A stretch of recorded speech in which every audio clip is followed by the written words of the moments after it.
El altar de Zeus de la Acrópolis de Pérgamo, cuya construcción se inició hacia el año 181 a.C., es uno de los ejemplos más monumentales de la arquitectura y de la escultura griega helenística.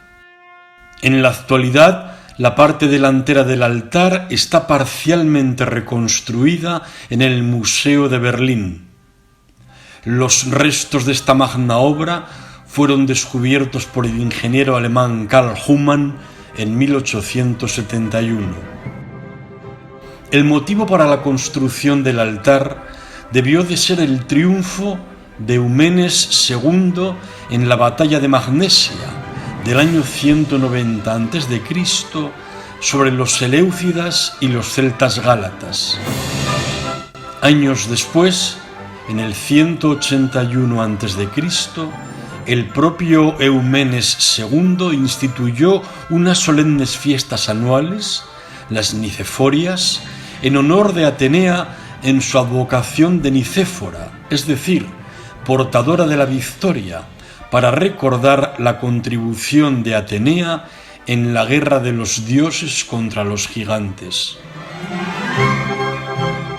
En este contexto de celebración y de festividad, se debió de construir este magno altar que tuvo la doble función de propaganda política, ensalzar a Pérgamo, y religiosa, para realizar los sacrificios en honor a Zeus y a Atenea.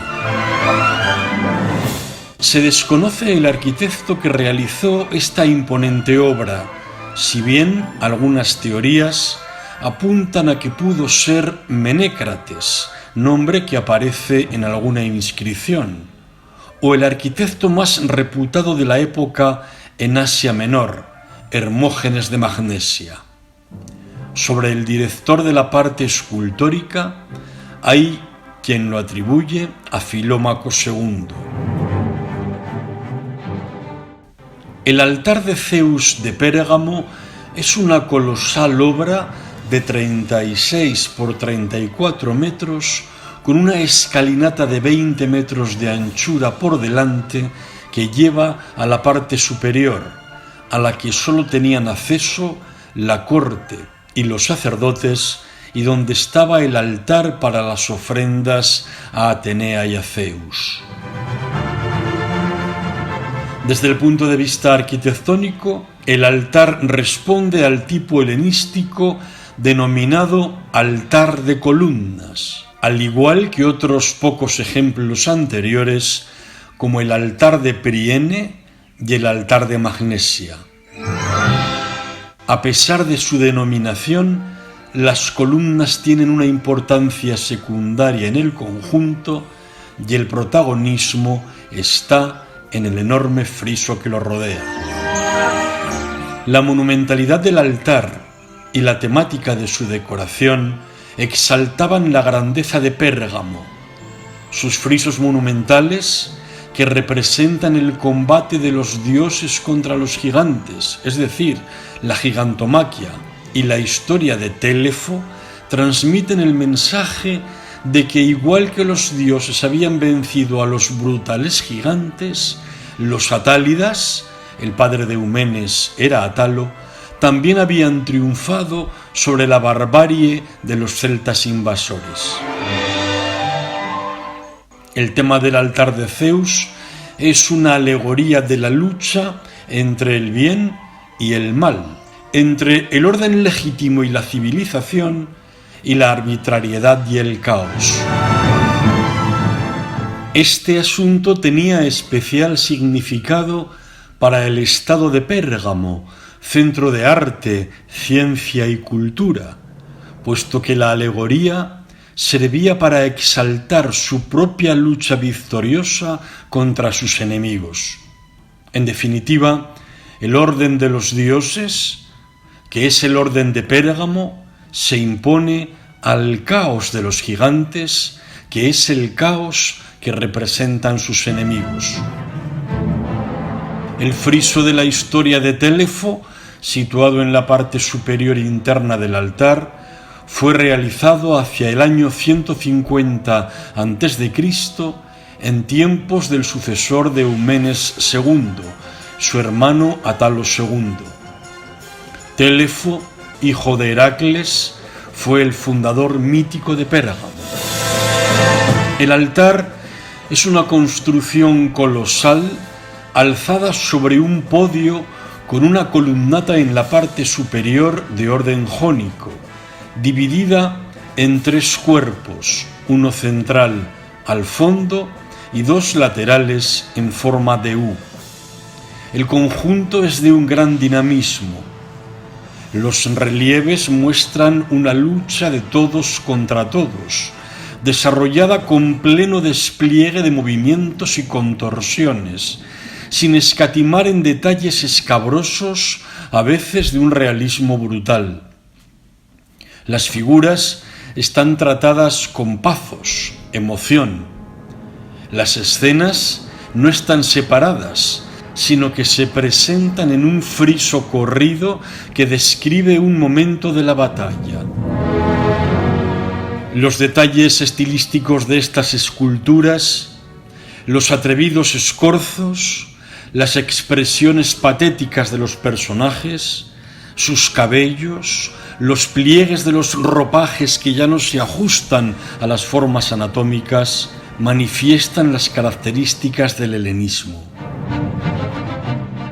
Los relieves del altar están realizados en mármol mediante la técnica sustractiva, con un generalizado uso del trépano, lo que consigue fuertes contrastes en los cabellos y en los pliegues de las vestimentas, confiriendo unos efectos lumínicos que acentúan los volúmenes escultóricos.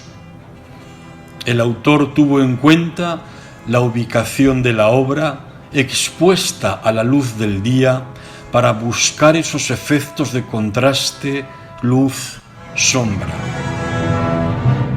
El panel de Atenea es uno de los relieves más significativos del altar. La hija de Zeus agarra del pelo y levanta sin esfuerzo al gigante Alcioneo, dotado de poderosa musculatura, que con sus ojos desmesuradamente abiertos, su frente arrugada y su vientre compulsivamente contraído expresan tensión y sufrimiento, pues acaba de perder el contacto con su madre Gea, la tierra, que aparece en la parte inferior derecha, dejando de ser invulnerable. Gea intenta en vano detener a la victoriosa Atenea, pues la serpiente sagrada de la diosa mata a Alcioneo mordiéndole en el pecho.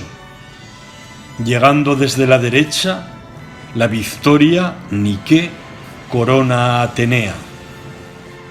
El altorrelieve de este altar ejemplifica de forma paladina las características de la escultura helenística: abandono de la racionalidad y del equilibrio clásicos para conseguir el movimiento, el desequilibrio, la complicación compositiva, el ilusionismo escenográfico, el dramatismo, la tensión, el patetismo y la representación del dolor o el sufrimiento, además de otras emociones, rasgos específicos de la escuela de Pérgamo.